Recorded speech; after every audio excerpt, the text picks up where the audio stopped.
तर आज आम्ही गेलो होतो नवीन घरी, कारण लवकरच आम्हाला नवीन घरी शिफ्ट व्हायचंय काही कारणांमुळे. ते कारण तुम्हाला लवकरच सांगणार आहे, म्हणजे आम्ही फेब किंवा मार्चच्या एंडिंग पर्यंत शिफ्ट होणार आहे, म्हणून त्यासाठी ना लवकरच लवकर सगळे कामं करून घ्यायचे होते घरामध्ये. त्यात नळांची फिटिंग पण खूप दिवसांपासून राहिली होती, कारण मी जे नळ सांगितले होते ना ते ऑर्डर करावे लागले होते, आणि ते असे काय आहे कारण हे पूर्णपणे मुव्हेबल आहेत आणि मग इझी पडतं सगळं. त्यानंतर टॉयलेट बाथरूमचे सुद्धा लागले होते नळ वगैरे. आणि इकडे हा सगळा पसारा बघा, भयानक पसारा झाला होता.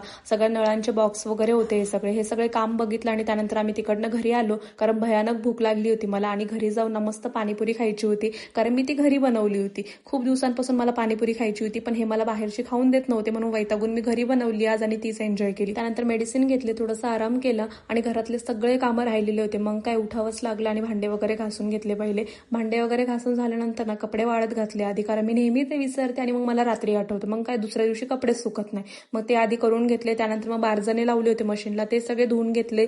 त्यानंतर ना मग हे सगळे रोलूचे केस नाही सगळे वरती जाऊन बसतात, मग ते सगळे काढून घ्यायचे असतात आणि मग झाडू मारायचा असतो. ते सगळे केलं, झाडू वगैरे मारून घेतला, स्किन केअर केलं ना. असा होता माझा आजचा दिवस. Bye bye.